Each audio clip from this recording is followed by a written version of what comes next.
제가 예수를 믿고 심지어는 선교사를 준비하는 과정에 갑자기 궁금해진 게 있었습니다.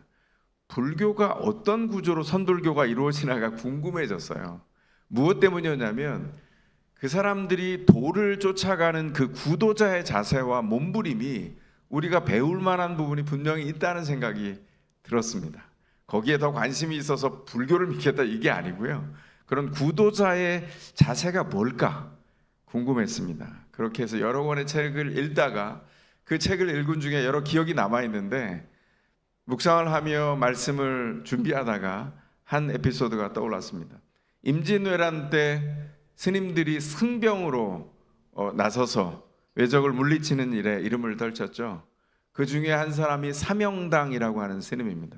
근데 이분이 스승을 찾기 위해서 여기저기 스승을 찾다가 묘양산에 주지로 계신 서산대사가 기억나서 그분을 스승으로 모시려고 묘양산으로 가는 장면이 있어요. 나중에 보면 서산대사의 본명은 휴정, 사명대사의 본명은 유정이에요. 참 희한한 연결이죠, 이름이. 근데 어쨌든 간에 묘양산으로 가고 있는데, 묘양산을 오르고 있는데 서산대사가 알았어요. 사명당이 자신을 찾아오는 걸. 그래서 기다리면서 산 위에 서서 사명당을 기다리는데 산을 헐떡헐떡 올라오고 있습니다. 그때 서산대사가 선문답에 질문을 툭 던져요. 무슨 길을 따라왔느냐 이렇게 질문합니다. 그랬더니 질문하는 스승 될 분을 올려다보고 사명당이 이렇게 대답합니다. 옛길을 따라왔습니다. 그랬더니 병력 같은 답이 돌아와요. 그게 뭐냐면 옛길을 따르지 마라. 그리고 선문답이 완성됐어요. 어라? 이게 뭐지? 이런 생각이 들지 않나요? 그리고 뭔가 싶죠, 여러분도 지금. 아니, 목사가 왜 설교를 시작하면서 불교의 선문답의 이야기로 시작하나 싶지 않습니까? 예. 제가 왜 이 말씀의 첫 시작으로 가지고 왔냐면 이 선문답이 불교로 대표되는 타종교와 기독교가 다른 결정적인 이유가 여기 담겨 있습니다. 선불교의 세계관 안에 가장 중요한 건 스스로 열반에 이르는 길을 안내해요. 거긴 옛길이 필요 없습니다. 새로운 길이 각 사람마다 달라요. 네 길을 쫓아 이렇게 말한 겁니다. 아, 멋져 보이지 않습니까? 그러나 여러분, 바로 여기가 기독교와 다른 종교가 달라지는 결정적인 길이에요. 기독교는 한마디로 대비하자면 옛길을 따라갑니다. 기독교는 하나님이 약속한 그 길에서 구원을 발견하고 하나님이 성경에 담아주신 그 언약하시는 옛길을 쫓아가요. 이게 왜 중요할까요? 불교는 이렇게 말하죠. 스스로 도력을 키워서 도를 쌓아가면 그 쌓아진 도를 통하여 열반, 니르바나에 이르고 우리로 하면 구원에 이를 수 있다고 생각합니다. 그럴까요? 전혀 그렇지 않습니다. 인간 누구도 자신이 쌓은 도로 선한 행실로 구원에 이를 사람이 단 한 사람도 없다는 거예요. 예수 그리스도가 밖에서부터 허락하신 구원의 은혜 때문에 구원을 입게 돼요. 이게 기독교가 가지고 있는 결정적인 기초입니다. 이걸 어떻게 적용할까요? 저는 수십 년 전에 이렇게 적용한 적이 있습니다. 요즘도 여쭤보니까 있다 그러더라고요. 지하철 나오는 입구에 항상 있었어요. 어느 날 제가 짜증이 났습니다. 앞에 나오면 도를 아십니까? 얼굴이 환한데 근심이 보입니다. 뭐 이렇게 질문하잖아요. 그래서 제가 지나치다가 어느 날은 멈췄어요. 그래서 제가 눈을 보고 이렇게 얘기했습니다. 도를 아십니까? 저는 득도했습니다. 그랬더니 이 사람이 놀래요. 그래서 제가 따라오시죠. 옆으로 이렇게 따라왔어요. 그래서 제가 이렇게 얘기했습니다. 잘 들으세요. 도는 닦는 게 아니라 받는 겁니다. 그리고 저는 안개처럼 사라졌어요.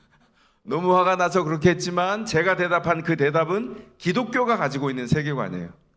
불교와 타종교는 자신의 힘으로 뭔가를 쌓아서 구원에 이를 수 있다고 믿지만 기독교는 예수 그리스도가 우리에게 주신 은혜를 받는 것으로 우리의 삶의 기초가 완성됐습니다. 이제 거기서부터 한 걸음씩을 나아가는 거죠. 그래서 성경을 소중히 여깁니다. 여러분들은 예수 믿을 때 어떻게 믿으셨어요? 저는 화끈하게 믿었습니다. 왜냐하면 고집이 셌나 봐요. 그래서 온갖 경험을 다 했어요. 그런데 그 경험을 제가 여러분들에게 나눈 적이 있나요? 하늘에 붙었다 떨어졌다 하는 그런 경험이에요. 그런데 왜 안 나눴냐면 그게 중요하지 않기 때문이에요. 온갖 기적과 거기에 관련된 일들이지만 그것보다 더 분명한 기적이 있어요. 그게 뭐냐면 예수 그리스도가 말씀대로 우리 가운데 오셨다는 겁니다. 예수 그리스도가 약속한 이 말씀이, 그래서 제가 예수를 믿은 다음에 그 기적을 하찮게 여길 만큼 이 일이 너무나 소중해졌어요. 제 삶의 대부분은 하나님이 말씀하신, 마련하신 옛길, 이 말씀을 통해서 다 이루어졌습니다. 주님이 성경의 길로, 주님이 약속하신 길로 안내하셨고 성도들은 그 길을 걸어갑니다. 성경이 뭐라고 말하죠? 요한계시록이 더 생생하게 강조합니다. 그게 뭡니까? 하나님의 약속은 반드시 이루어진다는 거예요. 이 말씀이 우리의 생명줄입니다. 말씀이 분명하게, 견고하게 이루어질 것이기 때문에 이 말씀의 약속을 붙들고 말씀을 중심으로 파도를 넘고 말씀을 중심으로 산소통을 메고 말씀을 중심으로 우리에게 주어진 험난해 보이는 길을 넉넉히 건너갈 수 있는 거예요. 요한계시록이 기록될 당시는 어땠을까요? 짐승의 표를 받아야만 먹고 사는 시대였어요. 그때에도 신자는 어떻게 했다고요? 그 어려운 시대를 주님의 약속을 가슴에 품고 견뎠습니다. 짐승을 경배하고 황제에게 절해야 살 수 있는 그 시대에도 신자가 그렇게 약속의 길을, 옛 길을 걸었기에 버틸 수 있었다는 거예요. 예수님의 첫 제자들도 그랬어요. 예수님이 공생애를 시작하고 12제자를 부르시고 그들과 함께 하는 동안 제자들은 어땠습니까? 잘 자랐습니까? 실패가 한 번도 없었습니까? 우리가 성경에서 이미 봤잖아요. 너덜너덜합니다. 넘어지고 쓰러지고 자빠지고 엉망진창이죠. 자신은 선한 것으로 아무것도 할 수 없다는 걸 보여주는 증거예요. 그 중에 대표가 베드로입니다. 어떻게 됐죠? 꽈당꽈당 넘어졌는데요, 말로는 어마어마한 이야기를 주님께 하고 막 주님을 붙들고 흔들고 그 길 가면 안 됩니다, 십자가라뇨, 막 이렇게 했던 제자인데 십자가에 오르실 때 베드로가 어땠습니까? 3번이나 부인했는데 성경은 뭐라고 말하냐면 저주하며 부인했다, 이렇게 말합니다. 예수님이 부활하신 다음에 어떻게 했죠? 그 저주하며 부인한 베드로를 찾아가세요. 그리고 베드로에게 부드럽게 이렇게 물으셨어요. 그 부드럽게 물으신 장면은 요한복음에만 나와 있습니다. 사도 요한이 기록한. 뭐라고 물으셨습니까? 베드로야, 네가 날 사랑하냐? 이렇게 물으세요. 네가 날 사랑해? 정말 네가 날 사랑하는 거야? 3번 물으시고 베드로는 예, 주님이 아십니다. 예, 주님이 아시잖아요. 예, 저로는 할 수 없으나 예, 제가 그러합니다. 3번을 대답한 후에 예수님은 어떻게 하시죠?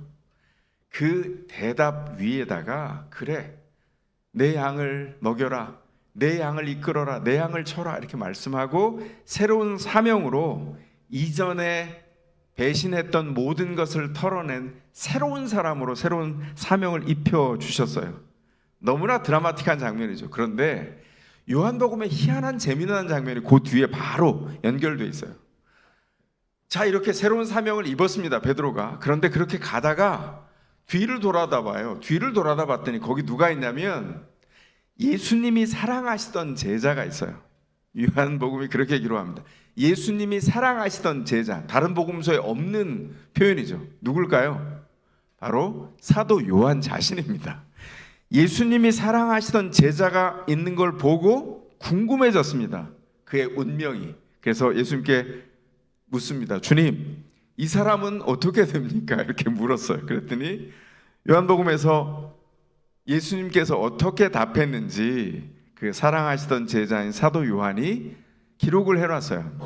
예수님의 답은 요한복음 21장 22절에 나와 있습니다. 한번 읽어볼까요? 시작.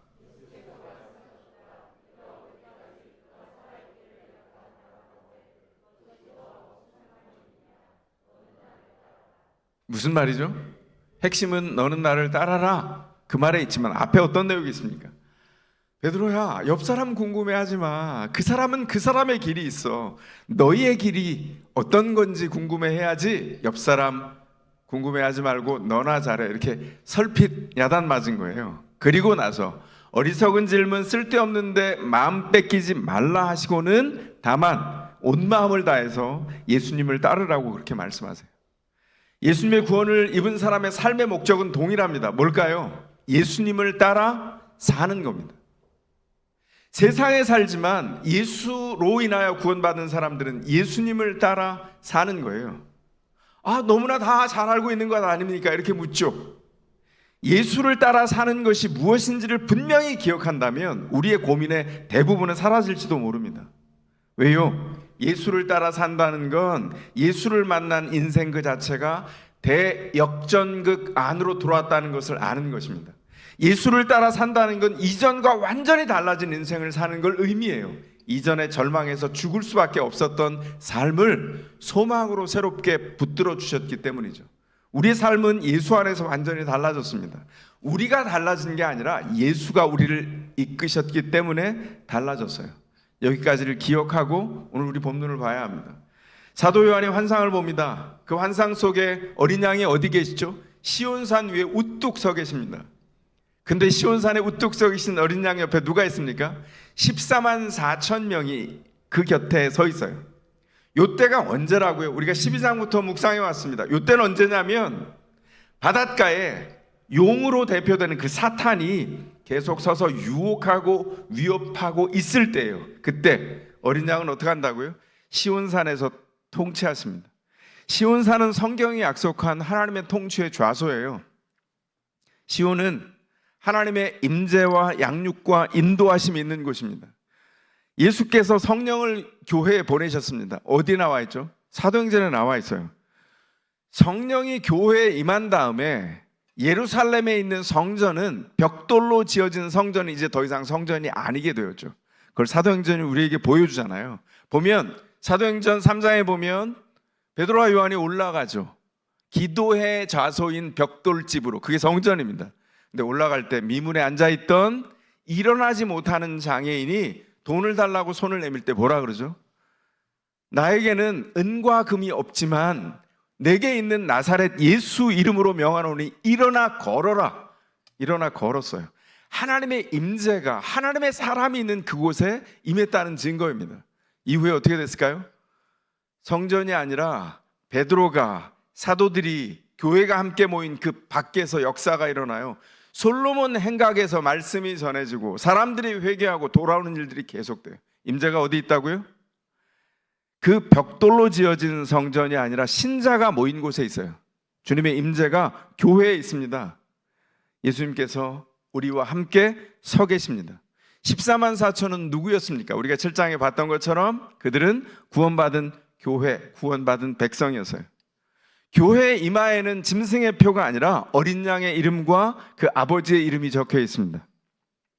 보좌 앞에 모여있는 14만 4천 명이 보좌 앞에서 뭘 하죠? 새 노래를 불러요. 그 노래는 땅에서 구원받은 14만 4천 명만 배울 수 있는 노래입니다. 그러니까 이건 곡조가 아니라 수업을 받은 정교한 오페라 가수의 문제가 아니라 믿음 안에서 예수를 따라간 사람들에게 주어진 노래라는 거죠. 구원된 14만 4천이 합창을 하는데 그 합창의 소리가 뭐와 같다 그랬죠? 많은 물소리와 같다 그랬어요. 이거 어디서 들었는데? 예수님의 음성을 얘기할 때 많은 물소리라고 얘기했잖아요. 예수님을 따라가다가 그 노래와 음성조차 주님을 닮았어요. 큰 천둥과 같다 그랬습니다. 너무나 우렁찬 소리로. 그 내용은 뭘까요? 어린 양이 반드시 승리하신다는 것을 크게 외쳐서 찬양하고 있습니다. 확신에 찬 노래예요. 이 합창하는 14만 4천은 누구입니까? 7장에서 우리가 이미 본 것처럼 그들은 어린 양의 군대입니다. 어린 양의 싸움에 동원된 어린 양의 정예군이에요. 그들에겐 동일한 특징이 있죠. 그게 뭐냐면 그 무시무시한 짐승과 맞서 싸울 믿음의 용기가 준비되어 있습니다. 그 용기는 어가어사의 특징이에요. 오늘 제목, 설교 제목 보고 좀 이게 뭐지? 이러지 않았어요? 어가어사. 한 분도 질문을 안 하시네요. 제가 해제해 드리겠습니다.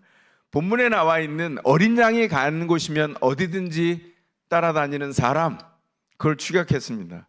요즘 유행이라 그런 게 아니라 제가 요한계시록을 또렷이 묵상하던 처음 때에 이 말씀이 제게 큰 도전으로 박혔습니다. 그리고 제가 그때 번역이 조금 달라서 조금 다르게 썼던 내자로 제가 축약했는데 지금 바뀌었잖아요. 어가오사입니다. 어린 양이 가시는 곳이면 어디든지 따라다니는 사람, 따라 사는 사람. 어린 양을 따라 살면 어떻게 되죠? 계속 따라 살면 어린 양이 늘 옳다는 것을 인정하게 됩니다. 어린 양의 인도하시는 길을 계속 가다 보면 그 방향 속에서 어린 양이 인도하시는 눈으로 세상을 보게 돼요. 그리고 어린 양이 인도하시는 길이 최선임을 인정하기 시작합니다. 어가어사는 어린 양의 공급으로 삽니다. 심지어는 속죄 제물로 드려진 어린 양과 같이 자신의 인생도 하나님께 제물로 바치는 삶이 최선의 삶임을 알고 인정하고 바친 삶이에요. 이게 성경이 말하는 가장 멋진 삶입니다. 어디 나와 있죠? 사도 바울이 예수를 믿은 다음에 교회에 권면하는 사도가 되어서 이렇게 강력하게 권유하는 장면이 있어요. 로마서 12장 1절과 2절입니다. 한번 볼까요? 같이 읽겠습니다. 시작.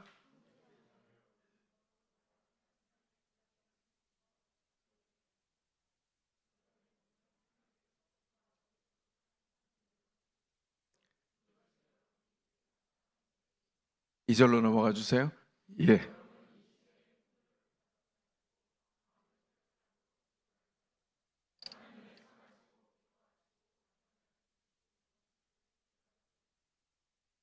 아멘. 주님의 말씀입니다. 뭐라고 한다고요? 하나님의 자비하심을 힘입어 권하는데 여러분의 몸을, 우리 몸을 얘기하는 겁니다. 우리 몸을 하나님이 기뻐하시는 거룩한 산 제물로, 제사로, 뭐죠? living sacrifice로. 제물은 죽어야 제물이 되는데 살아있는 생애를 있는 그대로 드리는 것. 요한계시록 우리가 보는 언어로 하면 어린 양이 가는 길을 어디든지 따라가는 것, 그 삶이 산 제물이라는 거예요. 이게 뭐라고요? 합당한 예배라고 말합니다. 모여서 함께 찬양하고 예배하는 게 완성된 예배가 아니라 우리의 삶이 끝끝내 어떤 일을 통해서도 어린 양을 따라가면 예배가 합당하게 드려진다, 이렇게 말해요. 그 중요한 특징이 2절에 있어요. 이 시대의 풍조를 본받지 말고. 이게 무슨 말입니까? 이 시대가 정해놓은 성공 공식이 있어요. 행복 공식이 있습니다. 그 공식에 여러분을 끼워 맞추지 말라고 얘기해요. 이 세상의 성공과 행복 공식에 여러분을 컨펌하지 말라고 얘기합니다. 그 틀을 깨고 벗어 나와야 된다고 말해요. 그걸 어떻게 얘기합니까? 마음을 새롭게 함으로 변화를 받으라, 트랜스폼 되라, 이렇게 말하는 거예요. 그 트랜스폼 되는 게 뭐냐면 이 세상의 틀을 깨고 어린 양이 다니는 그 길과 어린 양이 인도하시는 그 삶을 사는 겁니다. 어린 양이 인도하시는 삶, 세상의 공식과 달라요. 세상에 곁에 있는 사람은 곁에 있는 사람 궁금해하죠. 요만큼 잘난 걸 가지고. 참 가장 보기 싫은 장면인데 그런 사람들이 사방에 얼마나 많습니까?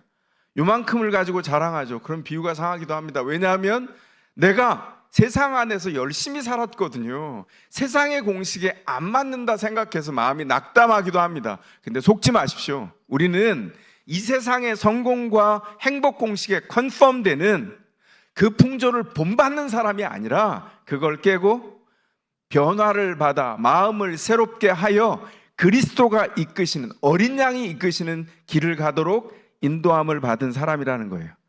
그 특징이 뭐라고요? 하나님의 선하시고 기뻐하시고 완전하신 뜻이 그 안에 담겨 있는지를 계속 확인하면서 그 길을 가게 하셨어요. 아, 내가 주님을 따라가는 이 길이 가장 선하구나, 완전하구나, 주님이 기뻐하시는 길이구나. 그렇다면 그 일에 세상 사람들이 생각하는 공식에 높낮이는 필요가 없어요. 지금 성취했느냐 나중에 성취했느냐는 관심이 아닙니다. 뭐가 중요하죠? 어린 양의 길을 따라가느냐, 그 선하시고 기뻐하시고 완전하신 뜻을 따라 가고 있느냐, 이게 가장 중요하다는 겁니다. 여기 분별이 필요해요. 주님께서 우리를 그렇게 불렀습니다. 그렇게 걸어가는 사람을 요한계시록의 언어에서는 어가오사라고 하는 거예요. 어린 양이 가는 곳이면 어디든지 따라가는 사람. 근데 이 사람들의 특징이 있습니다.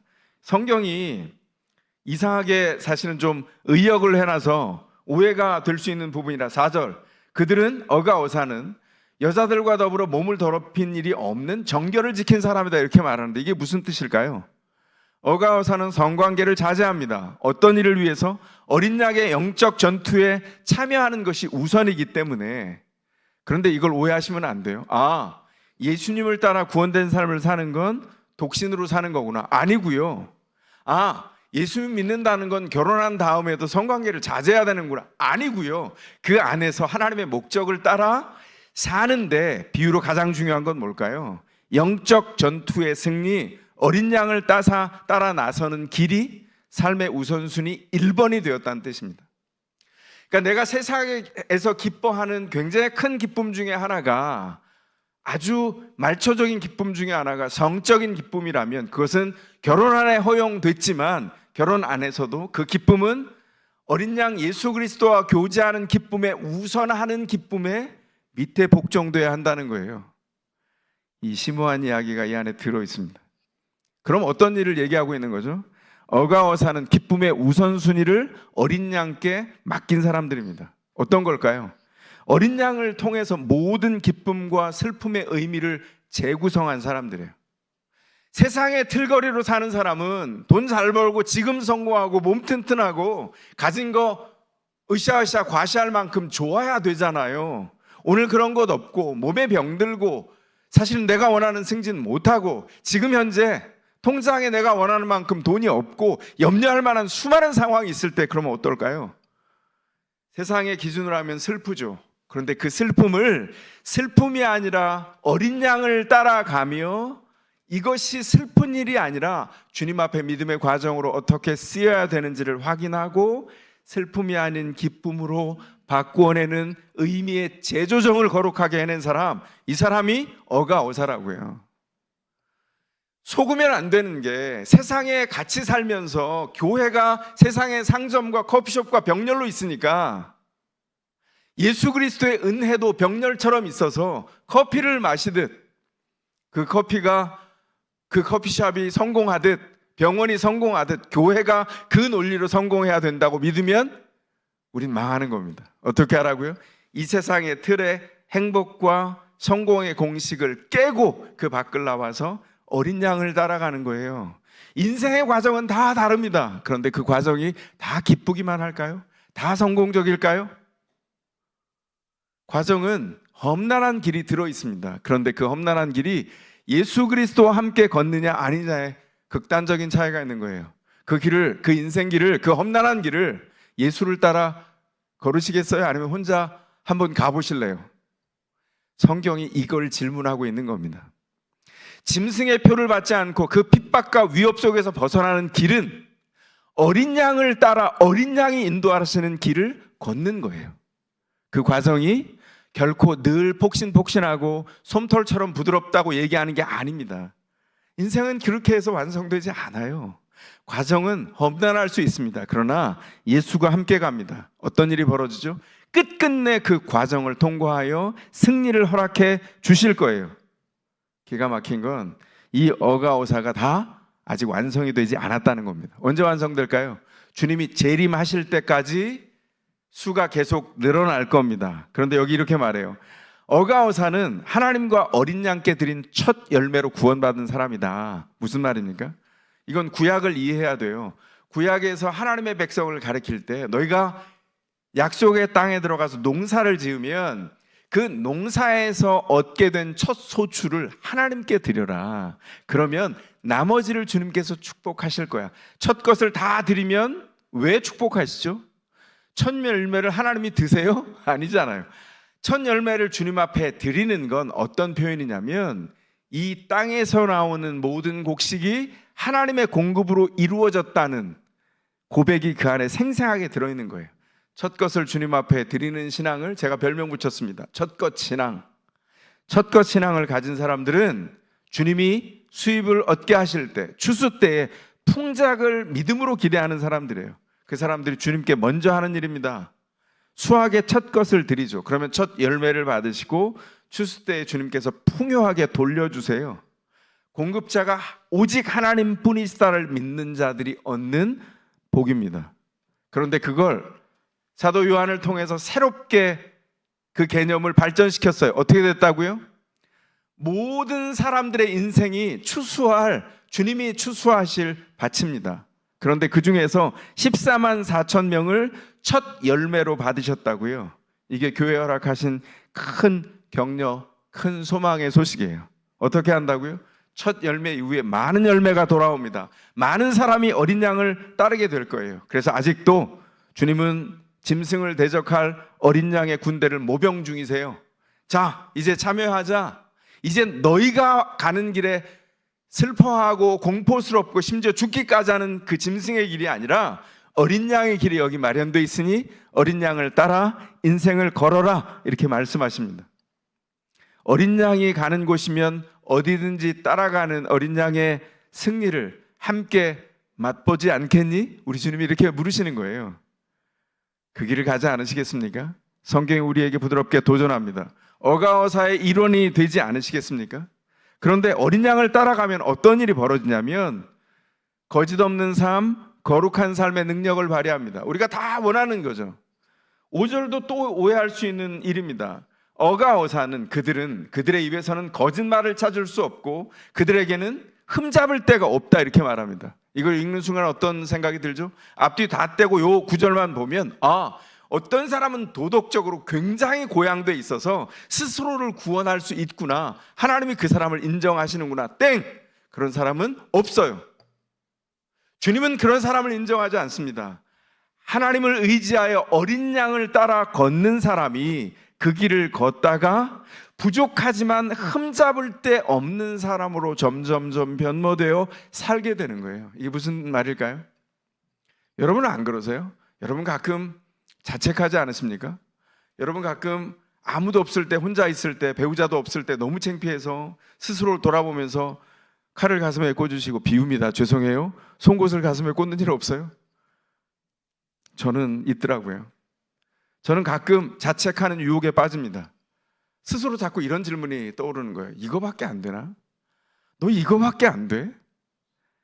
이전에는 거기에 빠져서 한참 있다가 헤어나오게 되는 정말 어려운 길을 걸었는데 지금은 자책을 피하는 법을 알고 있습니다. 그 자책에 합당한 비참한 그 일조차도 저는 먼저 알게 됐어요. 먼저 주님께 가지고 간다, 주님께 드린다, 그리고 있는 그대로 뻔뻔하게 주님께 기도합니다. 주님, 저 이거밖에 안 됩니다. 주님, 제가 주님이 뜻하신 게 뭔지 아는데 해보니까 안 돼요. 제가 그때 피하지 않고 주님 앞에 뻔뻔히 가지고 가요. 거기 길이 있더라고요. 그 주님 앞에 있는 그대로 처절하게 맨 얼굴로 아뢰요. 심지어는 이렇게 얘기합니다. 주님, 저 오늘 진짜 뻔뻔하게 주님 앞에 나온 거 아시죠? 주님, 제가 다른 갈 길이 없어요. 주님밖에는 호소할 데가 없습니다. 주님, 근데 안 돼요. 어떻게 하면 좋아요? 여러분도 그러지 않으세요? 제가 웃으면서 얘기하지만 이거 진짜 피눈물 나는 일이죠. 놀라운 건 그렇게 기도해도 이 비참한 상황과 비참한 마음이 바뀐 게 아무것도 없어요. 하나도 안 바뀝니다. 그럼 어떡하죠? 포기하나요? 아니요. 또 뻔뻔하게 계속 기도하면서 나아갑니다. 그러다 보면 어느 날 은혜가 주어져요. 그 상황을 견딜 힘을 주시고요, 마음을 바꿔주십니다. 제가 지난주에 뭐라고 했는지 기억하세요? 당황할 사람을 만나거나 절망할 사건을 만날 때 어떻게 하라고요? 제가 뭐라 그랬어요? 남 탓하지 말고, 자책하지 말고, 가슴에 송곳 꽂지 말고 뭐라 그랬죠? 주님께 기도하라고 했잖아요. 제가 이거 내년에 밀려고 합니다. 따라해 보실래요? 남 탓 말고, 자책 말고, 주님께 기도. 주님께 기도하는 일이에요. 자책이 왜 나쁠까요? 자책은 우상을 숭배하는 일이에요. 짐승에게 절하는 일입니다. 왜 그렇습니까? 사는 기준이 어린 양이 아니라 자기 자신이기 때문이죠. 이거 왜 이렇게 혹하게 속게 되죠? 자기 기준으로 살라고 거짓의 아비인 사탄이 계속 귀에다 풀어넣어요. 우리가 그 함정에 빠지면 짐승을 따라 살게 되는데 그 하나가 가슴에 칼을 꽂고 송곳을 꽂는 거예요. 그거 하지 말라고 우리 주님이 우리에게 놀라운 피할 길을 주셨는데 주님께 기도하는 거예요. 무슨 상황 속에서도 어린 양을 따라가며 기도하며 삶을 고치는 사람들, 그 사람들이 어가어사입니다. 그 반복된 일상을 뭐라고 하죠? 믿음의 일상이라고 말해요. 그게 믿음의 거룩입니다. 주님을 따라가려고 주님과 붙어있기 위하여 그 길을 따라가다가 그 모든 흠결이 비늘처럼 떨어져 나가고 주님의 온전한 은혜 안에 선 사람, 어린 양이 가는 곳이면 어디든지 따라가기에 거짓이 떨어져 나가고 더러움이 마음을 부패하게 하거나 썩게 할 틈이 없게 된 사람이 어가오사예요. 처음 구원받을 때 우리 안에 있었던 부패와 어둠과 썩어있는 모든 것을 치우셨어요. 그런데도 계속 부패하고 썩고 어두운 게 있죠. 주님을 따라가다가 그 흠결이 다 빛 안에서 빛을 따라가다가 다 사라져버린 사람, 그 길을 점점 걷는 사람, 어가어사입니다. 여러분들은 늘 원하는 게 있어요. 말은 안 하지만 그게 뭔지 아세요? 능력 있는 삶을 살기를 원하잖아요. 어떤 상황 속에서도 기뻐하고 어떤 상황 속에서도 당황하지 않는 삶을 원하시죠. 그 삶이 있습니다. 어디 있다고요? 어가어사의 대열에 서면 돼요. 그래서 성경은 지금 오늘 본문을 통해서 우리에게 초대장을 보내는 거예요. 어가어사의 대열에 서서 걸어라. 서는 일이 어렵고요. 첫걸음이 어렵습니다. 여러분 중에 이미 걷는 분들 계신데 걷다가 찌그럭찌그럭하다 자빠졌어요. 아, 여기가 끝인가 보다. 아니요. 주님이 인내하며 끝까지 기다리세요. 거기서 서서 빛의 길로 계속 따라갑니다. 그리고 점점 알게 되죠. 그리스도의 능력 있는 믿음의 삶이 여기에 있구나. 어린 양을 따라 사는 과정 중에 있구나. 그걸 알게 돼요. 여러분의 얼굴이 어느덧 빛나기 시작합니다. 누군가 얘기하죠. 얼굴 좋아졌네요. 어떤 사람은 살쪘나? 이렇게 들으시겠지만 여러분들의 삶이 달라진 것을 알게 됩니다. 근데 그보다 먼저 여러분이 알죠. 이전에 절망하고 낙담했던 게 소망이 생겼어요. 이전에 자책했던 게 기도로 넘어갔습니다. 주님 앞에 나아갑니다. 그리고 주님의 은혜를 계속 구해요. 그 사람을 세상이 어떻게 감당하겠습니까? 하나님의 온전한 은혜 안에서 희망은 딱 하나 있습니다. 어린 양을 따라 어린 양이 다니는 길을 어디든지 따라가며 어린 양이 있는 곳에 함께하는 사람, 그 능력 있는 삶은 바로 어가오사의 삶의 열매입니다. 제가 여러분에게 이렇게 말씀드려도 될까요? 옛날에 여러분들이 보셨는지 모르겠지만 제가 봤을 때 굉장히 유명했던 앵커가 이렇게 프로그램을 마무리한 적이 있어요. 우리 다 정상에서 만납시다. 뭐 이렇게 얘기했는데 패러디를 하겠습니다. 우리 다 어가어사의 대열에서 만납시다. 동의될까요? 이 한 주간을 그 어가어사의 대열에서 함께 만나기를 바랍니다. 우리 함께 기도하겠습니다.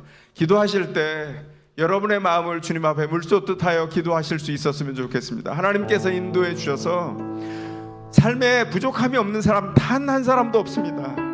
삶에 흠결이 없는 사람 단 한 사람도 없습니다. 삶에 걱정이 없는 사람 단 한 사람도 없습니다. 있다면 어린 양의 은혜를 따라 그 길로 이끌리는 사람입니다. 주님, 어가어사의 대열에 서서 남들이 평가하는 손가락질에 의해서 삶을 구성하는 게 아니라 내 가지고 있는 형편을 기준으로 내 삶을 평가하는 게 아니라 어린 양이 인도하시는 그 길을 통하여 우리의 삶을 평가하고 주께 이끌리는 그 은혜의 삶을 살게 도와주십시오. 능력 있는 믿음의 삶의 대열에 서게 도와주십시오. 간절히 주님 앞에 기도하며 나아갑니다. 기도하시겠습니다.